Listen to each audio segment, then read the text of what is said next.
Planters Bank was founded in 1946 by farmers and business owners because they needed a community bank that knew them and understood their business. A lot has changed since then, but Merchants and Planters Bank is still employee-owned and operated, and we're still committed to knowing and understanding the needs of every customer we serve. Great rates, fast turnarounds, and experienced local bankers ready to work for you. That's why you should choose Merchants and Planters Bank. Stop at any of our 12 locations or contact us at mnpbank.com.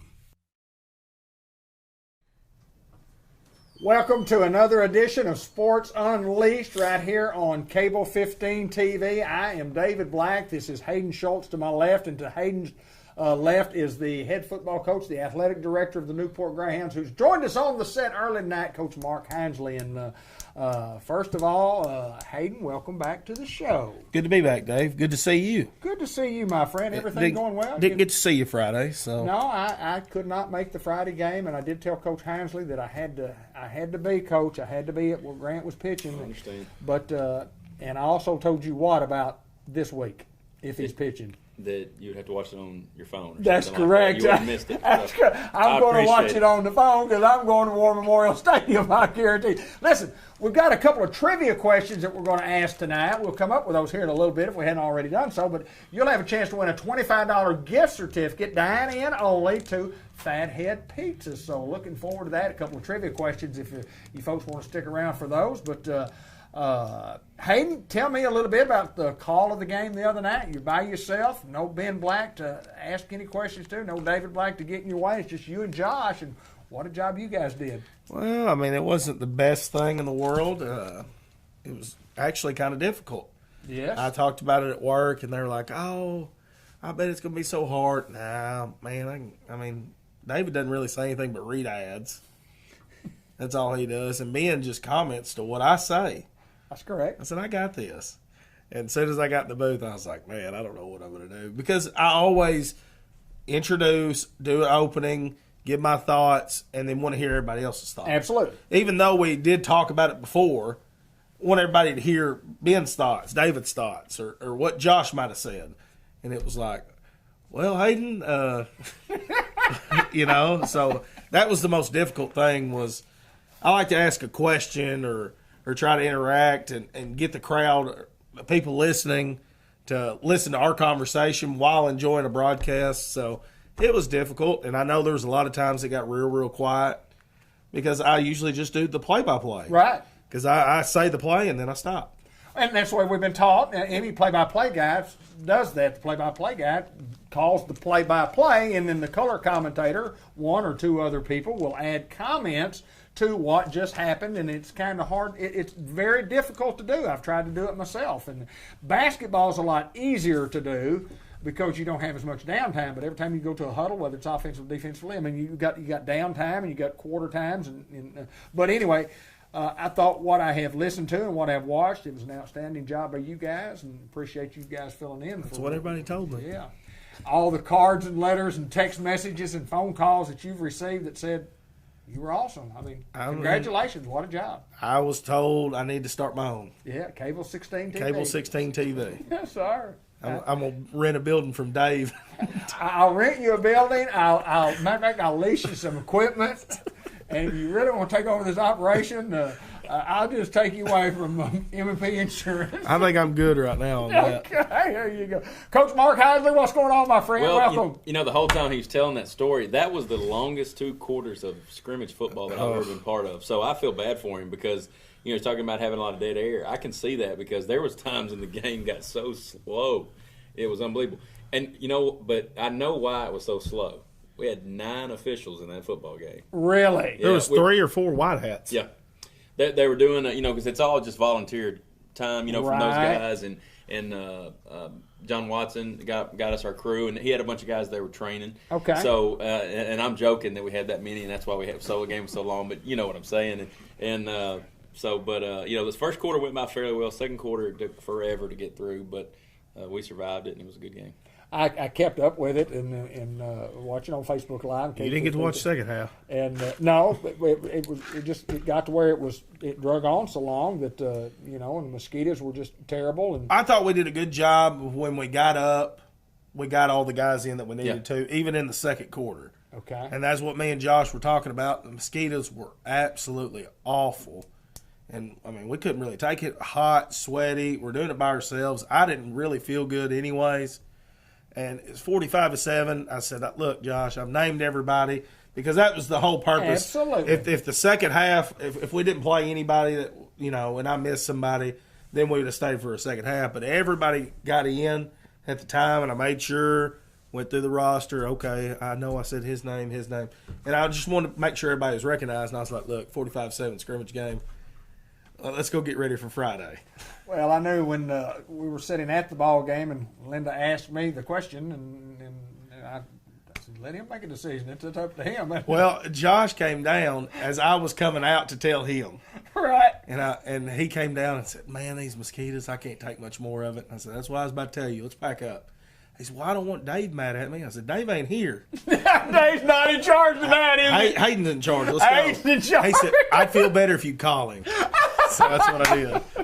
Because if not, if it was up to me, I was gone. It didn't matter. I was going to leave your stuff right here. You're right, because I remember when at the end of the game, the mosquitoes don't bother you when you're out there. They just don't. I guess they're not one to bother me or something. I don't know. But I noticed when the game did end and I went out and started talking to people, the mosquitoes started swarming. Oh. So I guess they weren't just right there on the field. But you're right. The mosquitoes were pretty pitiful when I was. Well, the West Helena coach tried to get in the booth with me. He went to go get in the booth to my side. And I think there were some coaches from other schools that were in there. They were kind of trying to be discreet about being there. There was a handful of them. Me and Josh, I was reading the back of their shirts, trying to get a number. All right, that guy's from this place, Right. And this guy, he come around. He was up there with Josh, and he got in the booth with me. He said, "You got any off?"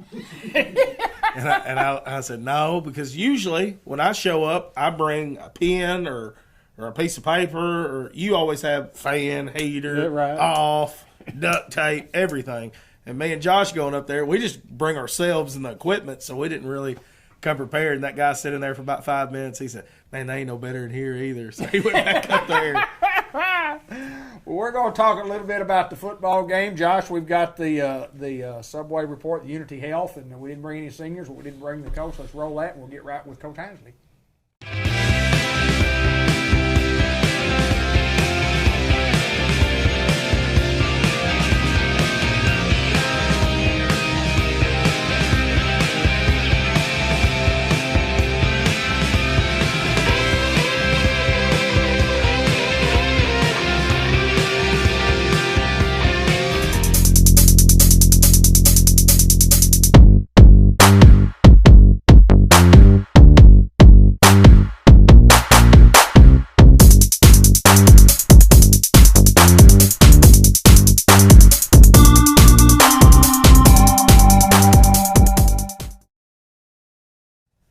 Well, it is Coach Mark Hansley and the Subway Coaches Report, brought to you by Subway and the Newport Walmart Supercenter. And we appreciate them for always supporting our program. And, Coach, we talked about all summer long leading up to, got a big scrimmage game with West Helena. We talked a little bit here on the air, kind of, drug a little bit there in the second quarter. But kind of give us your takeaway of what you thought about, last Friday night. Yeah, and I was telling, a lot of people leading up to that game was that I wanted to see execution offense. I wanted to see us, do the things we've been practicing ever since the spring.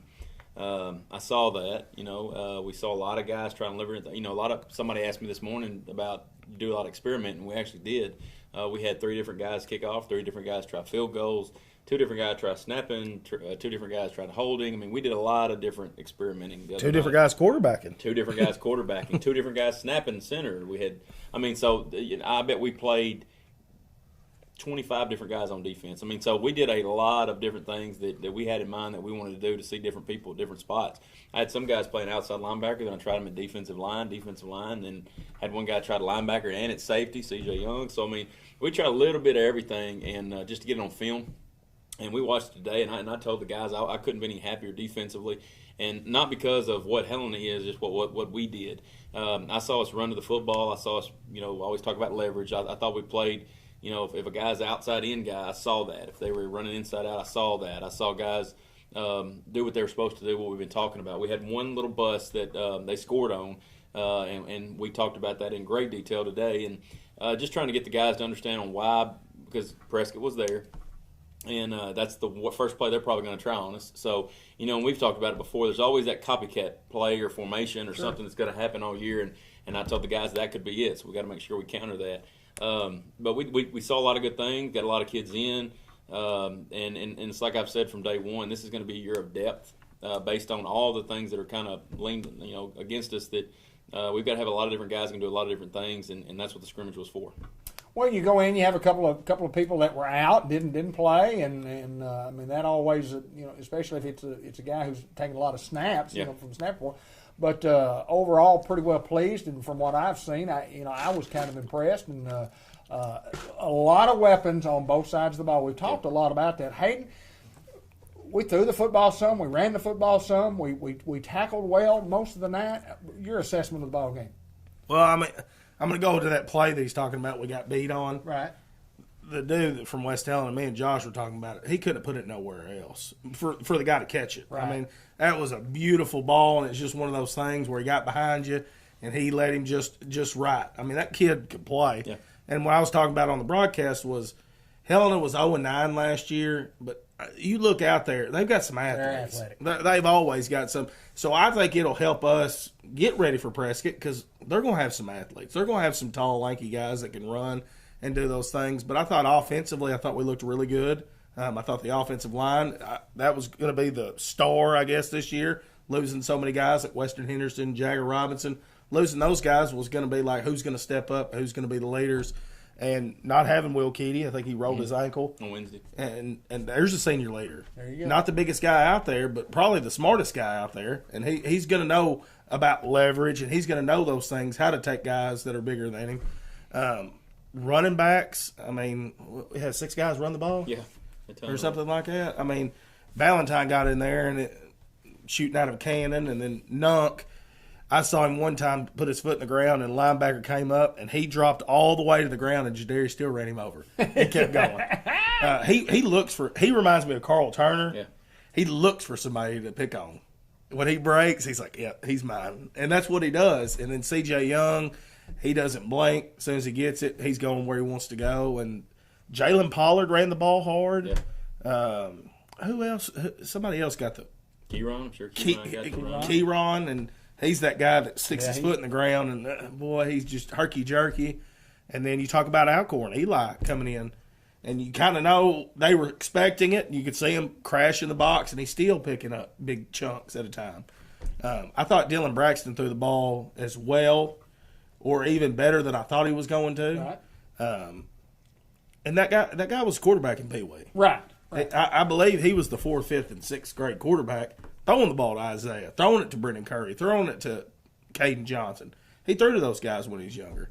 And now he's got a chance maybe to throw the ball a little bit more. I thought he threw the deep ball exceptionally well. He was throwing to let Isaiah go get it.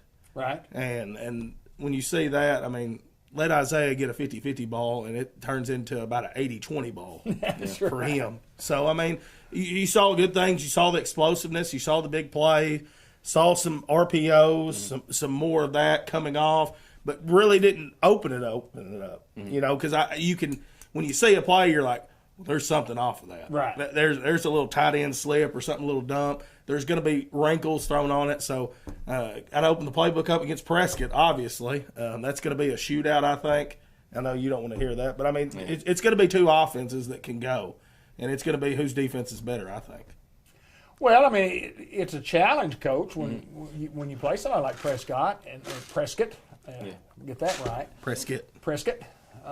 But I'm sure down at Prescott they're going, it's a challenge to play the Newport Greyhounds. I mean, it's just a great match that we've got together, that we've made at War Memorial Stadium. And got a trivia question coming up about War Memorial Stadium here in just a little bit. But, Coach, let's go back a little bit and talk about what did you see defensively that you thought maybe you weren't going to see? Was anything there that you thought, well, golly, we're better there or we're worse there? Or? No, with the first group of guys, I saw one bad technique, the one we're talking about, and we talked about it today, and it was a safety doing what a cornerback does, and he turned his butt to the number 2 receiver when he's supposed to be looking at the number 2 receiver, right. And he got in the mindset of he was a run first player when he's a pass first player, right. And I think that was just eye discipline. That's something that hadn't happened all spring or all summer, and it just happened in a game, and everybody got to see it. So that's something that'll be tightened up, and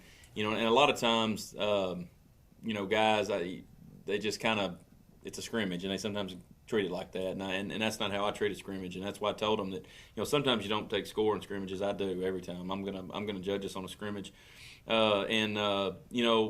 as far as what I saw defensively, it's like I said, you really want to tackle well. I think that's what you always worry about at the beginning of a season is we don't tackle live in practice. We just don't. I don't think that's any secret. We don't have enough guys do that. I don't want to get a guy hurt doing that. So we're real thud and tag everything we do. And so you always worry about that when you go to a game is are we going to be able to tackle? And there was one time in the game where we hit a guy behind the line of scrimmage. We had a tackle for loss. He bounced, he spun, he got out of it. But the swarm kept going at him. And when that happens, that makes me feel good because that's what I just want to see. I just want to see hungry guys going at the ball. And I thought we tackled real well. I thought we ran the football real well based on where we're supposed to attack. And but based on one play, is what and other than that, there was one play. Right. You know what I mean? And, sure. And that's ultimately what defenses get judged on a lot of time is one play a lot of times. So other than that one play, I thought we played extremely well. Well, from the offensive side, I mean, you get points on the board. You do some things like Hayden said, both running the ball and throwing the football. But pretty impressive night for the offense. What Coach Johnson had to think about the offense. We always talk about how fast Isaiah can be, and the play that he called, it was a little screen pass, and it was underneath y'all. I don't know if y'all get to see really truly how fast the kid was. He's never shown practice speed like that. He hit the sideline, and I think that it was a 40-yard dash. It was a 40-yard dash, and the fastest I've ever seen the kid run. When he took off, I kind of did a double take just to make sure that was him, just because he never shows that kind of speed in practice, and that's the kind of speed that's getting people wanting him and worrying about him. So, Prescott was there, Melbourne was there, Harding was there. And they really got their eyes opened on what that kid is, and that was unbelievable. That was to see him grab the ball because we got it off barely. They sent a full house blitz. It was they did that a lot. Yeah, and we barely got the ball off. And when you see that pressure coming on the screenplay, you start grinning ear to ear. And as soon as he caught it and he took off, I mean, it was beautiful. It really was. You can go back, and I bet it's a high 4.5, like a 4.59 or a 4.63, 40. In helmet and shoulder pads. Yeah, pretty neat. I mean, because when he caught it, the guy was parallel with him, but he was turned sideways because he was getting kicked out. And when they took off together, I was like, there ain't no way. And Isaiah ran off, left him 25 yards. That guy, the first 5 steps, he said, nah, I can't probably catch him. No. And he just peeled back. I think what I saw, and I have not been to a practice this year, but what I saw, and I haven't seen the whole film, I just looked at guys who just are not only good athletes but pretty good football players. Yeah. We've got some good football players on We both do. sides of the ball. And I know you always say this, and I tell Hudson this every time before we go to Pee Wee practice. The game is about hitting or being hit, and you're either going to hit or be hit. And we got a lot of hitters on our team. We really do. We've got a lot of guys that love contact. You're talking about Nunk. That guy never is going to try to juke anybody. I mean, he is going to run straight over you. CJ's the same way. So, we've got a lot of guys that just want to make contact, and that's what people know about us, and that's what people hopefully fear about us, and that's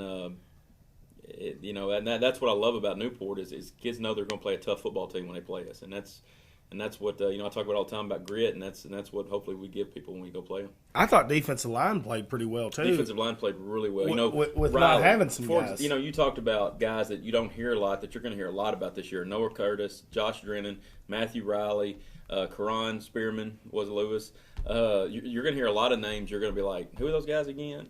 But they're going to make plays this year, and that's what I liked about seeing at the scrimmage the other night is the names that are getting called out, you're like, well, I don't remember those guys from last year, and you don't because they're showing out this year. Talking about Dylan Braxton, I thought Dylan Braxton did a terrific job of spotting the ball where he wanted it, pressure in his face sometimes, and still making the play. And and talking about a quiz, a question is this is going to be our third possible sophomore starter. Right. In 3 years, Right. And I didn't want to. Hopefully, that doesn't ruin a question for you. But that's unbelievable. I mean, It really. is. I mean, you look forward to a guy like a Cash Forrester. That was the last guy that I can remember that we worked from a sophomore up to a senior. We haven't had that in the last 3 years. We've had a sophomore, then a sophomore, then a sophomore, and that's challenging as an offense to not have a returning quarterback. And just for that guy to take the reins and do what he did at the scrimmage game was great to see. And then hopefully we can use that all year. We've got a trivia question coming right up. Bank of England Mortgage Company. The trivia question, of course, is going to be from Fathead Pizza, but let's roll that footage.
Well, the Fathead Pizza trivia question brought to you by the Bank of England.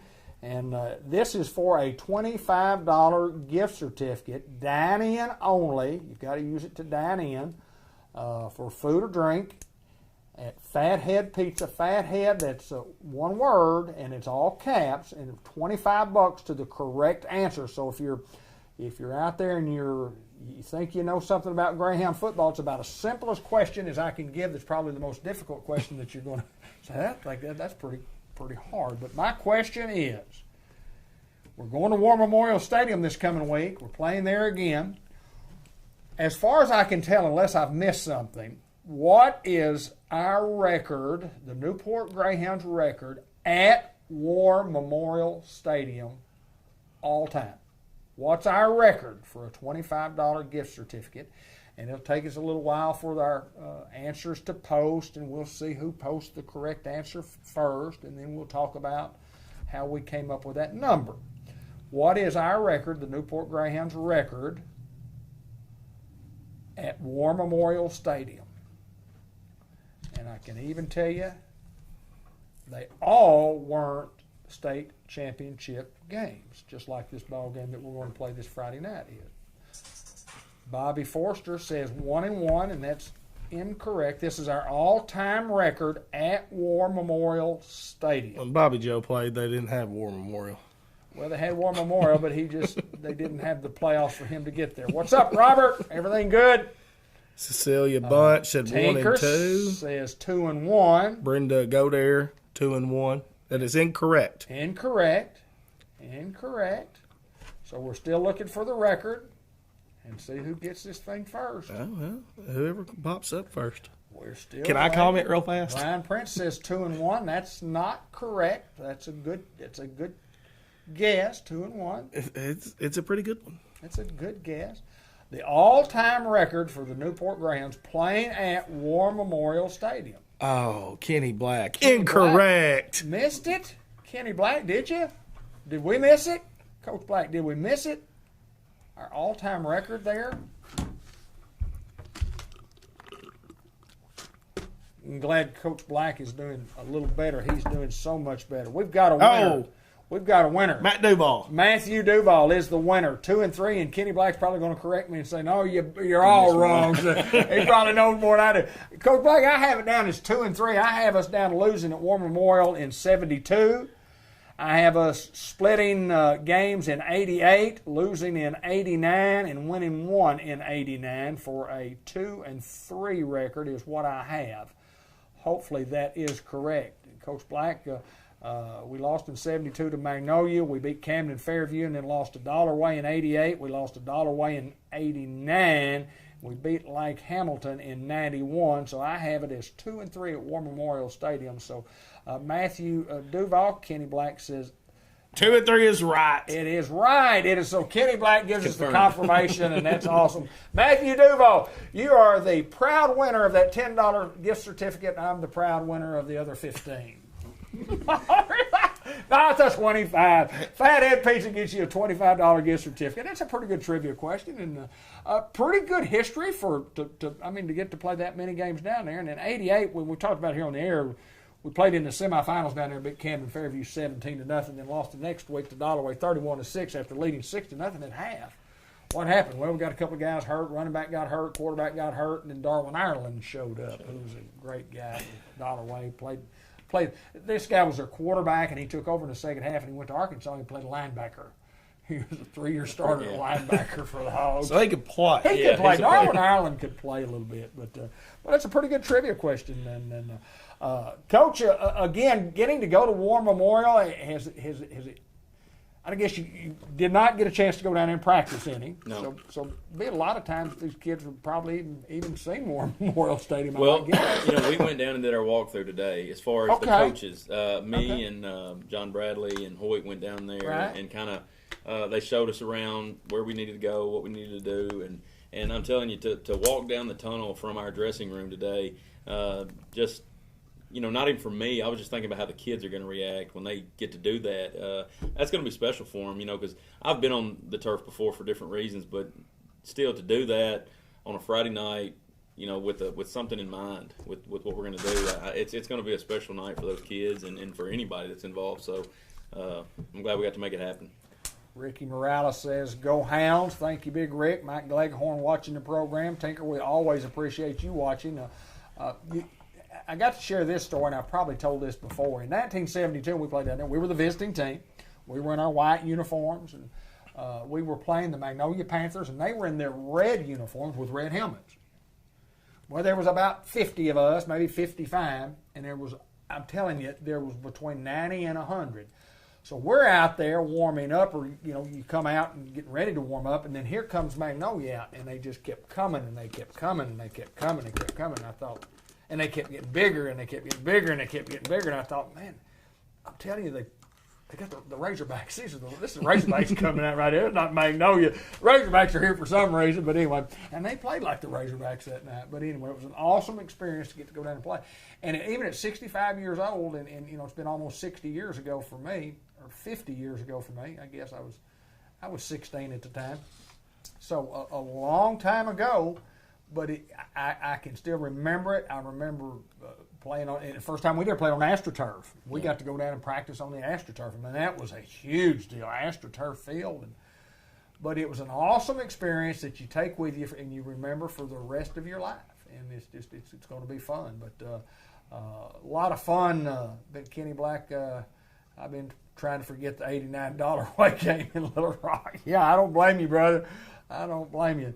Yeah, the '89 game in Dollaway was I guess is what I still consider, and what most of us old heads still say is probably the most disappointing loss in the history of our program. When we had a state championship won, and we just didn't execute down on our goal line after we intercepted the ball down on the 5-yard line, and we were up 3-0 at the time, and all we had to do was get a couple of first downs, run out the clock, and we throw it in the end zone, and they recover it, and we get beat 7-3, even though we drove the ball down the field in the last 2 minutes and had a couple of chances close to the end zone to try to win the game. But it was a devastating loss. But anyway, that's part of it. Coach, tell us this week's preparation, which is real game week preparation. Right.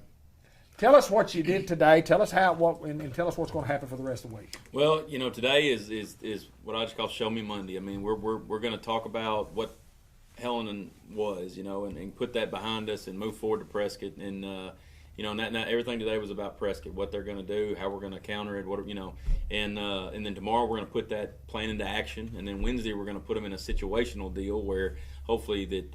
Here's what they like to do on first downs defensively, or here's what they like to do offensively on first downs. And we go through a whole lot of scenarios on what we think we need to know. And that really helps the kids and coaches to know, hey, if it's third down, we think they're going to do this. Here's what we're going to do. And so I think it helps us to get in a good mindset for kids and for coaches on what we got to do to execute on Friday.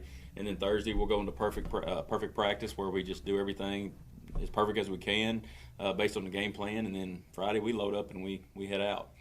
So, everything kind of, leads into each other just to get ready for Friday night and more and more.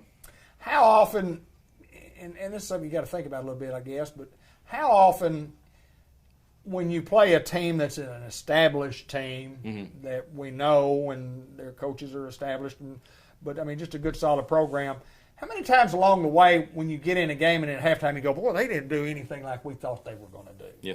Does that happen sometimes? Oh, absolutely. Yeah. The one game that, and Hayden, I think you were part of this one, was Sylvan Hills. We went to Sylvan Hills. You remember that? We went to Sylvan Hills. We went there twice. I'm trying to think of we went down there and we thought we had them pinned because the year before that we had just That was my senior year. We beat us 42-6. We went. I guess it was your junior year. We abused them. I mean, I'm telling you, we flat out outplayed them. And we went down there the next year thinking we know exactly what they're going to do. We played them for 2 or 3 years in a row, and they come out with something like we had never seen before. And it was the one time that I remember at halftime just looking at my little plan defensively, going, I don't know what else isn't it what because I always go by the Don Brown motto, and Don Brown was the Michigan DC, and I think now he's at Arizona or somewhere. You fix a lot of problems with aggression. And right. kind of that's what I always try to go to is sometimes you go in with a plan A, you have a plan B, and if plan B don't work, sometimes you just got to see if you can fix it with aggression. And I tried a plan A, a plan B, try to fix it with aggression, and nothing really worked that night. I mean, so and you're right, and some nights it just ain't yours. Right. And that was the one night I can remember just sitting at halftime thinking, I just don't know what to do. Trey Doss. T.D. Doss, he was. Yeah. There you go. He lit us up. Watch out. We had starting defensive end was out that game, sick. Starting left guard was sick. The starting left guard had to play defensive end because he was the backup defensive Starting end. middle linebacker got hurt that game. Got hurt. So it wasn't a lot of positive things going for us, anyways. But bad night. I remember Coach Harrison saying everybody better be there Sunday at noon. We're going to watch this film, and we're going to run after that performance. I mean, that's pitiful. And we show up Sunday afternoon. Everybody's got, their penny loafers on, button up, going there to get changed. And he said, all right, y'all come here. He called us in there and said, guys, they were better than y'all. There you go. And I'm not going to punish you because I thought y'all played hard. That was our fault. And that's what he said. He said, offensively, we didn't have a lot of things going. We only scored 1 touchdown. It was late.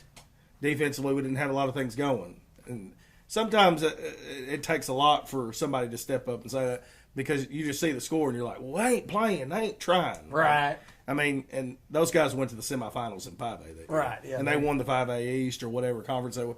They were good. They had a good football team. That team and the Dollarway my junior year was the two teams I just the guy in front of me was that much better than me. Well, I remember the Dollarway game, and I remember feeling like we had them just pegged. Yeah.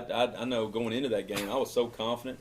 I was like, man, we know when they're going to run it to the left. We know when they're going to run it to the right. We just know them, right? They were telling you what they were doing. Right. Too. That was the thing. And then we figured out they started Josh Liddell, that quarterback, they had a Williams, then in the backfield, a receiver that nobody could cut. And so, sometimes they're just – it's not about the plays, it's about the players. And that night was another night that we just had no answer.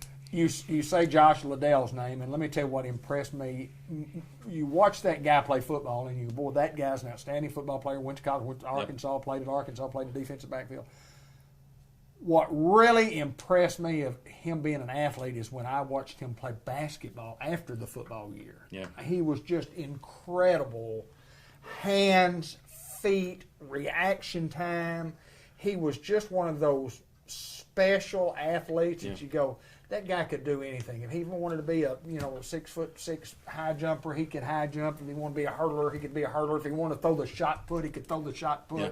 And he could run on all the relay teams. He was just, but when you watch a guy on a basketball court, then it made me appreciate how good he really played on the football field. Well, Cam Turner's another one of those He's guys. another one. He sure is. I remember Absolutely. the year that he was at Osceola, and I feel like we had everything, covered up in the back end, and then he would just squirt out, and we couldn't catch him, and then he went on to, we saw him at Rivercrest the next year, and he played basketball, and he was another one. He was just a tremendous athlete. And in years gone by, Chico Fletcher at Osceola was like that. He was a quarterback, and then went to Arkansas State University and was an all-conference basketball player, point guard.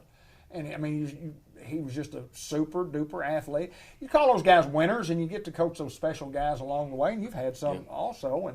And the problem is when they have about 8 or 9 of those guys, maybe like some of them, you're in trouble. Yeah, you really are. And I think back to the Prescott that I remember is was that 5 years ago? I guess. Oh yeah, they were good, and they were just good. I mean, they went on to win the state championship that year, and we played them in that semifinals, and we went down there with all the confidence in the world that year because we were riding high. We took down everybody, and we got down there, and they humbled us. I mean, the things that they could do, and I can't remember the quarterback's name now, but I mean, they were just unbelievable. I mean, they ran. That's what was so funny about that. We knew they would run power to the right, counter to the left, little play action, a little shot play. Not that complicated. Still aren't really that complicated. But it's not about, like I keep saying, it's not about the plays they did. It's about the players, and I'll stick by that to the day I die. I'll agree with that. I mean, Wynn runs that flex bone. They ran it for 45 years. Right. You know what's coming. They're running the football. That's right. And they still win every year. 27 track. They run the same play for 40 years, and they get it done every semifinals this year in the 5A. And you know what's coming? Joe Hart was like that at McCroy when McCroy had a great run back in the 70s and the early 80s. And he ran a wing, and he called a wing right 25. That was a trap play inside. And wing right 21 was the fake trap and give it to the guy coming around the end. And I did my student teaching under Coach Hart and little bitty guys. But, boy, they believed they could win, and Coach Hart would get them pumped up before the game. But he practiced them hard, and they were prepared. But let me tell you what, he'd tell me, he said, Coach Black, I'm going to surprise them here tonight. First play of the game. I said, what you got, Coach? What you got? Wing right, 25. So tell the quarterback what the play is. And I go up to Quentin Hall, and I said, hey, Quentin, here's first play. And he went, I know what the first play is. Wing right 25.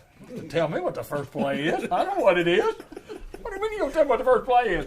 Wing right 25. That's great. For 22 yards. But you know what? What's great is when it really hits the fan and you don't know what. I mean, we all have those trust plays, and I bet that play worked more times than, what I'm saying? Like if it was 4th and goal and that was a chance to win the big game. I mean, that's the play that y'all trusted, and that's what I respect about the play you just said about wins, or whatever. I mean, we all have it. I know in Hayden's time it was Black Steeler. When John Bradley was calling, it was Titan, Black Titan. I mean, right.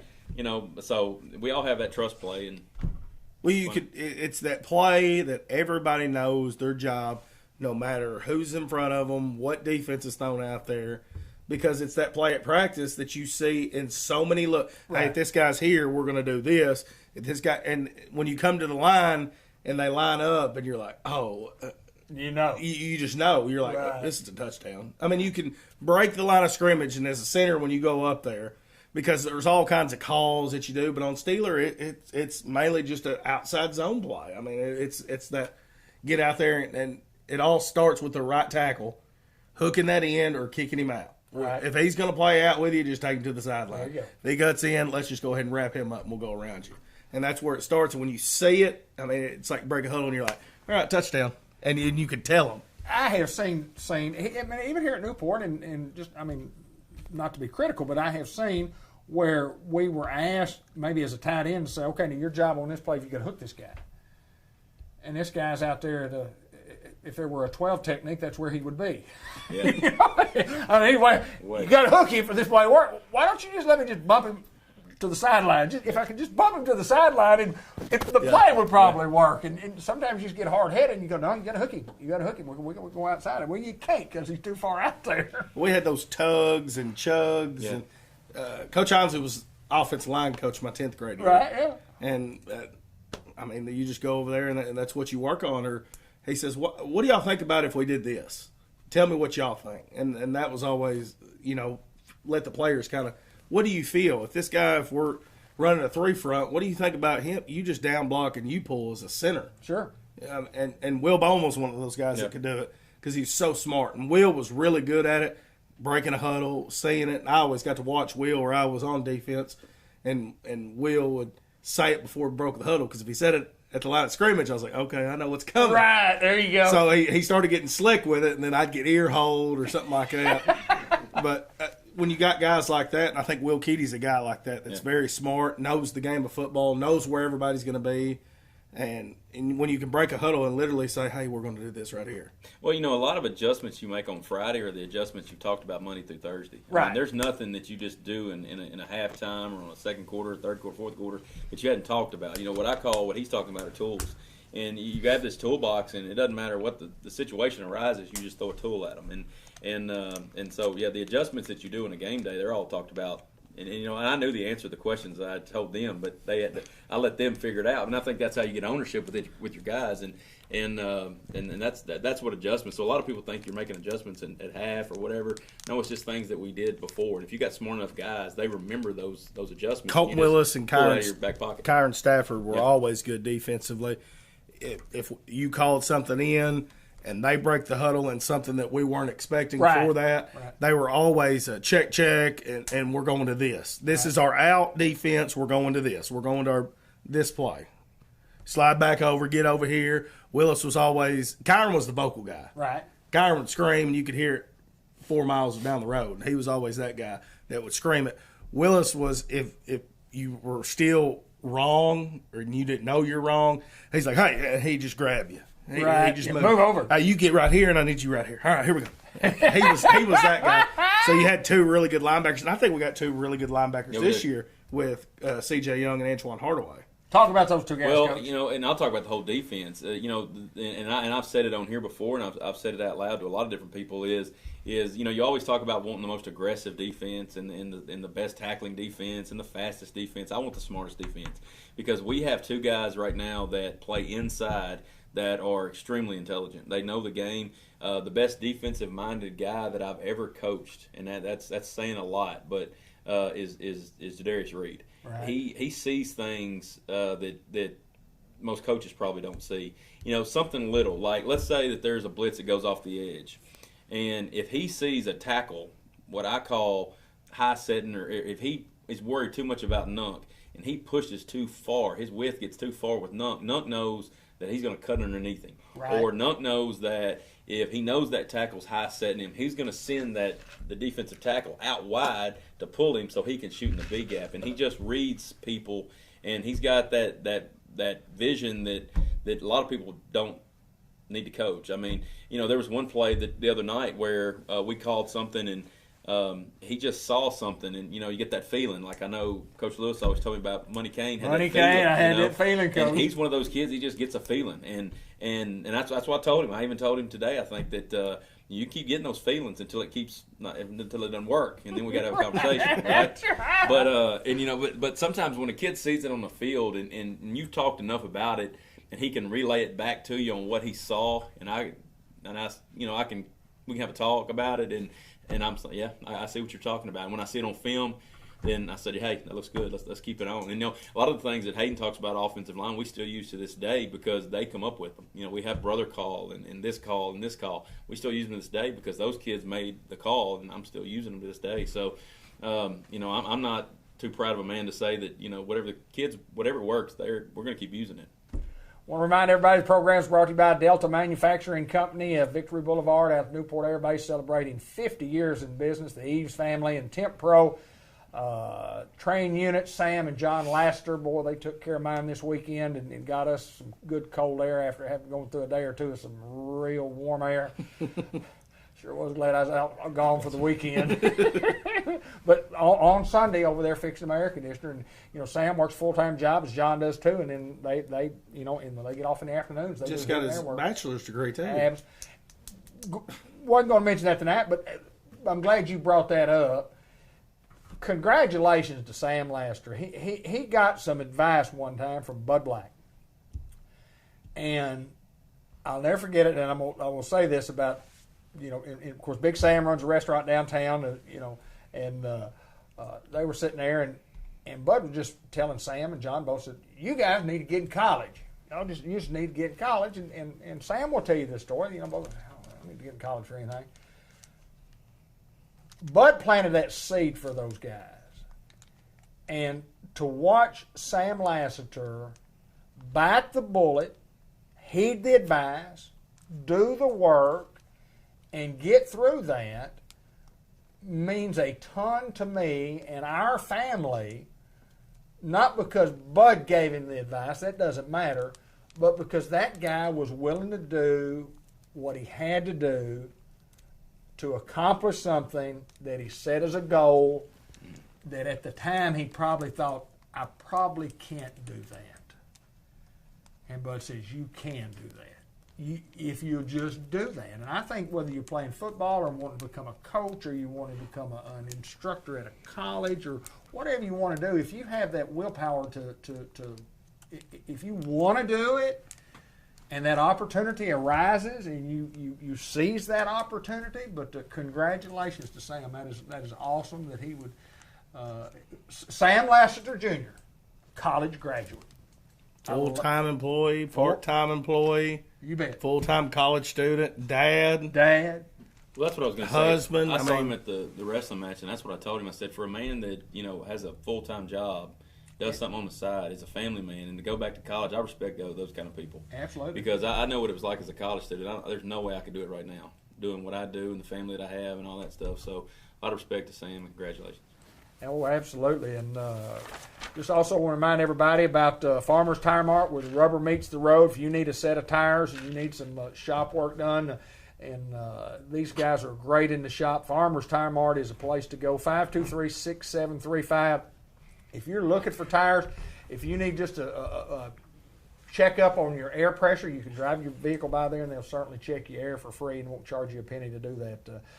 We talk about the Bank of England Mortgage Company, El Puente Restaurant, and I passed two El Puente restaurants in Springfield this weekend, and Grant Black once again got to eat on a Friday night. El Puente fed them, and he said he was loving it. He said, I get some El Puente restaurant after the game here at Springfield, but thanks to Manuel for all he does. The other night after the scrimmage game, boy, we filled up, the Greyhounds filled the house at El Puente, didn't we? You what.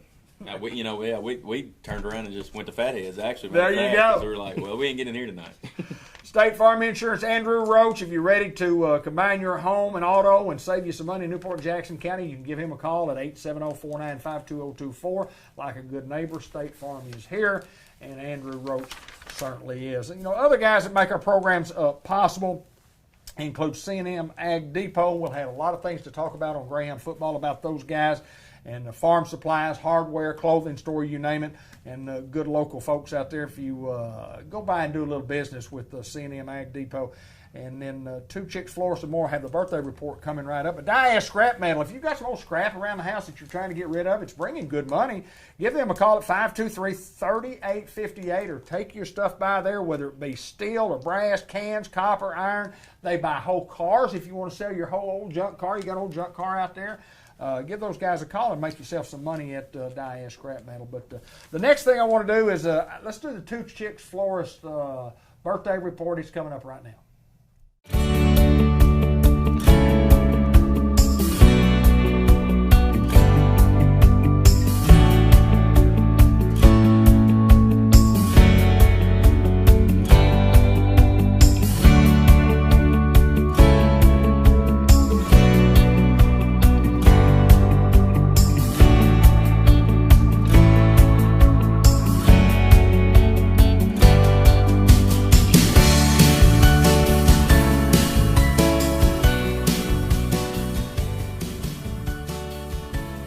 And the birthday report this week on Monday, today, Jeff Madden with a birthday. Gus Graham also has a birthday today, and happy birthday to you too. And tomorrow, Stephanie Cole Washam has a birthday, along with Ricky Billingsley and Kay Brand. On Wednesday, Miss Sue James and Frankie Durham has a birthday on Wednesday. Billy Morgan from Heber Springs, Arkansas, and the Harding University broadcaster has a birthday on Thursday. And on Friday, Aaron Thomas. Happy birthday, Aaron. Kelly Walker Jackson with a birthday on Friday. And then Saturday, Brandon Langford with a birthday. Steady Eddie Smith has a birthday. Patrick Boyle, Keith Edens, and Julie Moss, all with birthdays on Saturday. And then on Sunday, a very happy birthday to Greg Bergen, Mark Nelson, and Caitlin Bridgman. Happy birthday to everybody from Two Chicks Florist and more.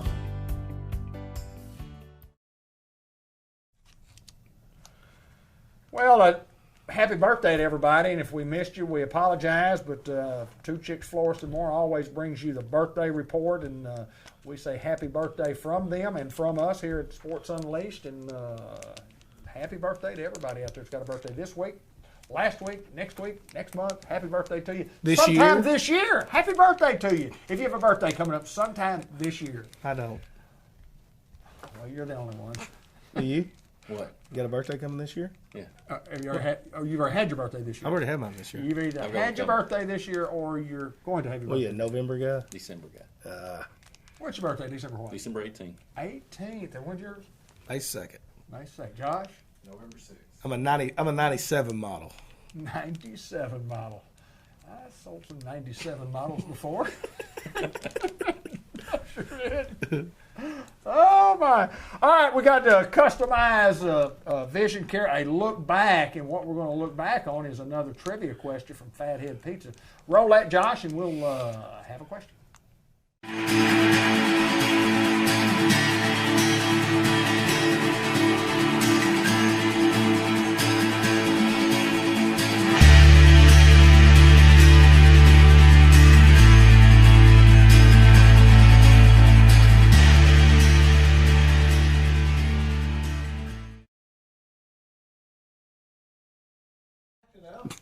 Had this much space. All right. Oh, we're live? How much space did you have? This much. All right, that much space. The ambulance was parked right by the gate. Okay. I opened the gate as far as I could. Josh started backing up. They're like, "He gonna be able to get out?" I said, "He backs up for a living. He can get out. That hard. He can get out of a Trailblazer if he can get out a semi." And he did. Well, happy birthday, a special happy birthday to Will Keaty, who will be turning 18 years old this week on Friday. Happy birthday to Will Keaty. That's awesome. 18 years old. Boy, I can remember when I turned 18, I knew it all. Did you know it all at 18? I can't remember 18. I bet I did How that. about you? You knew It wasn't that. It wasn't that. No, long you ago. knew it all at 12. I was That's thinking what your say. daddy said. That boy thought he knew it all at 12. I still know it all at 24. I get you. I got you. Here is the customized Fathead Pizza trivia question. Okay, everybody ready? It's for a $25 gift certificate, and I'll get you guys the gift certificate. Can Matt Duval participate since he's already won? Well, it probably would be a little unfair, but I'm a He's good got to sit guy. it out. Yeah, sit it out since you've already won one. Sit it. Sorry, Doovie. Groovy Doovie. Here is the $25 question. Talk about War Memorial Stadium. What Newport Greyhound scored the last touchdown that we've ever scored in War Memorial Stadium? And go. First answer. Oh, I got a text message from Grant. Thank you for your help today, Pop. Oh, that's awesome. Got a little text message from Grant. He must know that I'm on the air. Is anybody going to get this? Who scored the last touchdown for the Newport Greyhounds in War Memorial Stadium for a $25 gift certificate to Fathead Pizza? It's one word, and it's all caps. Pizza, pizza, pizza. Pizza, pizza. Oh, don't get me going here. All right, let's see. Kenny Black is a winner. He doesn't get to eat fat hair. He does, yeah. You can't eat Fathead. There's a lot of it. Bubba Phillips is right. But Kenny Black is the first. Was he the first on your channel? He was the first on mine. He was the first on my channel. So Coach Kenny Black, keep them coming. Bubba Phillips. Look, you said Matt Duval couldn't win, so his wife called She him. calls in. She calls in. Bubba Phillips scored the last touchdown in the 1991 state championship game in which the Hounds beat Lake Hamilton by the score of 7-0. Scored in the third quarter on a 60-something yard run. Bubba Phillips gets wide to the right. He needs a block. He gets the block, and he may go score. There's a little Bubba in junior high that had him a few touchdowns the other night, too. He's going to be explosive. He Ooh, I is. like it. I like it. You know, we used to say, we talk about the wing right 25 earlier. Bud and I used to say when Steve Rucker played, the late Steve Rucker, when we get in a tight during the game, everybody knows what we're going to do, but we're going to shock them this time. We're going to give it to Rucker. And we just give it to Rucker. And Steve Rucker made just some incredible runs in his career playing for the Newport Greyhounds. And he started out in the 7th grade. He was just great in the 7th grade. He started 8th grader. He was a tremendous running back. And when we got in trouble, we would just give it to Rucker. That's all we had to do. Guys, final thoughts on coming up on this weekend or this Friday night, Coach. You got to do the last trivia. We got one more trivia we're going to do, don't we? Yeah, you can't do it Monday because then they'll know the answer. Oh, that's right. One more trivia. Hayden has one more trivia question. I guess everybody can answer, and then we'll have to just We'll just have to go back and look. Go back and look it up. Or you can remind us if you're the... Can we participate in that? He shouldn't be allowed I'm not to. going to. Yeah. No, He shouldn't be allowed to no, because no. he gets to call the plays. Does it have to be both of them? Who and what? I would think so. Okay, folks. We're going to give you about 5 minutes here to put your answer on this, or you could even go back, and I don't know how to go back and check. We just have to check our notes. Just we'll leave a Facebook post and say this is for the raffle. Guess who's gonna, and post it on there. How about that? And the trivia questions for next $25 for next week's $25 question is Who and how scores the first touchdown for Newport Greyhounds Friday night against Prescott? who and how scores the first So touchdown. if we say pass, you have to tell me who threw it. Tell me who caught it.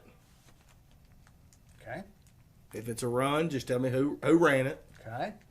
You can even put yardage in there, but it doesn't matter. But you can say Just touchdown pass from Jones to Thompson. you got your guess. You gonna let it out be known now?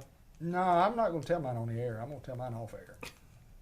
He won't tell anybody until Friday after the first touchdown. Well, I'll show you. I'll say, see, I had it. There we go. Like I had it. But anyway. So give us the trivia question once again. Somebody, and Rick Morales says Eli. Matt Duval says Ballantyne with a run. Valentine with a run. We'll give a few more people an opportunity here just to kind of give us your thought. Who scores and how do the Hounds score their first touchdown of the night? I hope it's the first of many. First of many. Dylan throwing to Isaiah Kendall. Okay. We've got two of those. Okay. They must have watched the scrimmage. Yeah. Yeah, they must have. CJ run. run. Reed with a run. Okay. For a $25 gift certificate to Fathead Pizza. You want to hear it? I'll call it right now. Go ahead. Because I'll get it done. I'll call Hinsley Friday morning. What's your play? Go ahead. Caden Johnson, Okay. and he is going to run about a 15-yard. No. Yeah, we'll go a 15-yard post for a touchdown. That's what I'm going to go with. From whom?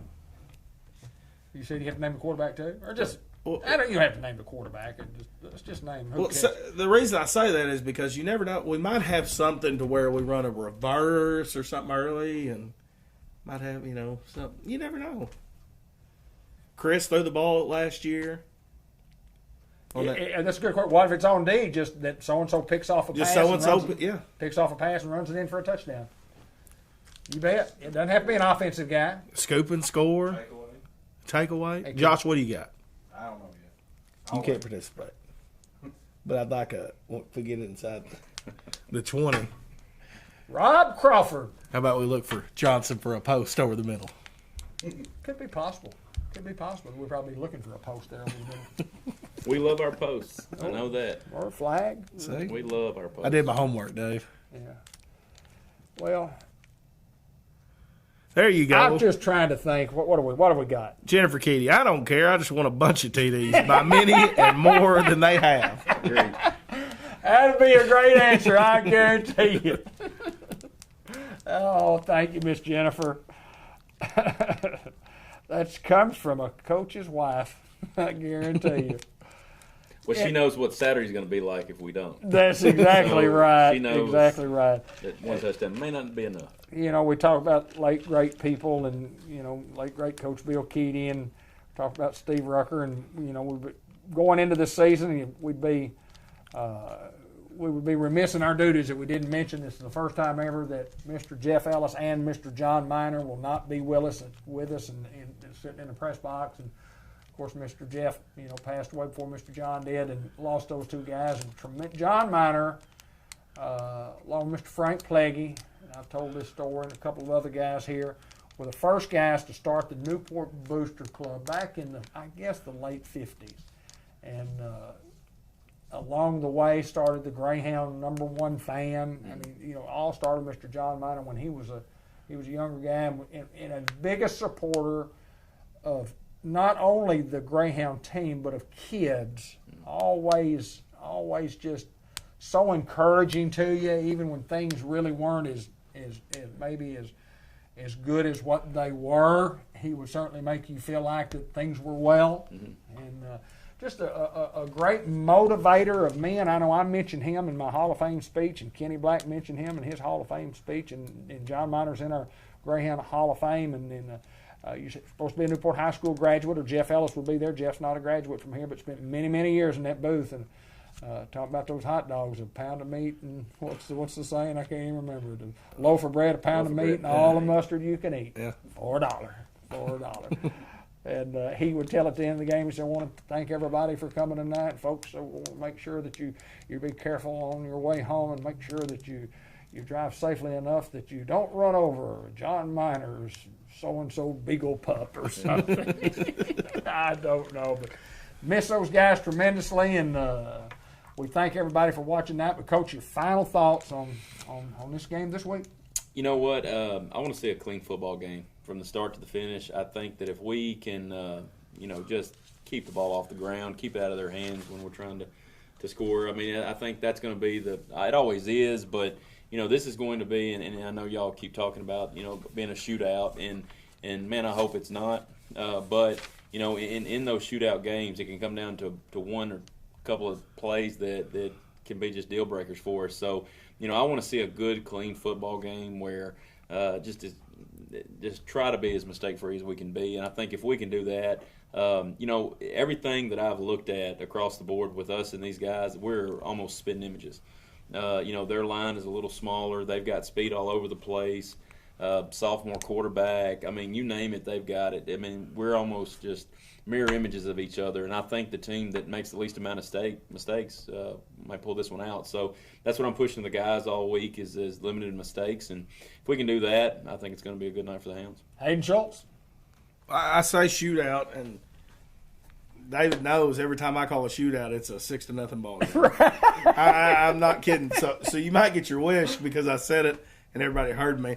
But what I'm meaning is not saying that both defenses are bad and they're not very good. It's just that both offenses are honestly, and I know what you're saying, are honestly that good. When And that much speed is on the field, I mean, it's hard for anybody to tackle and hard for anybody you to can make score plays. on one play. Sure. And you've seen Prescott do it in their scrimmage, Ashdown, I believe, and how they can score at will. And then you watch us against West Helena, and you can see just one play, and it's a touchdown. So that's what you see, the excitement with all the athletes, and there is going to be some big licks. You already know those are coming. There's going to be some of that mouthing because of how important this game is to you. And it's a week 0 game, and people say, "Oh, it's week 0." It's at War Memorial, and you're playing the #1 team in the state. What else you got to say? Enough said. Enough said. You don't have to say anything else. The kids should be fired up. I'm fired up. I'm ready to go Friday. I'm not missing it unless the good Lord just tells me that I can't be there, and hopefully that doesn't happen this week. We'll load his dead body in the Yukon, and we'll head down there if we got to. I'm going to go to George County and buy me a vehicle this week just to make sure we get down there. Like John Pennington and I say on our show, I'm driving a 2004 GMC Yukon that I bought at George Kell Motor Company years ago. It's got 310,000 miles, and I think I've only got 8 more payments left on it. I'm looking forward to going to War Memorial Stadium Friday night. I don't have any prediction on the game other than this. What an honor for Prescott. What an honor for the Newport Greyhounds to get an opportunity to go down and play in front of their fans at War Memorial Stadium, and it'll be something that everybody will remember for the rest of their life. I'm looking forward to it. We'll see you about 10 minutes till 7 on Friday night, Facebook Live right here on Cable 15 TV, as we'll be live streaming as we always do. I'm looking forward to it, guys.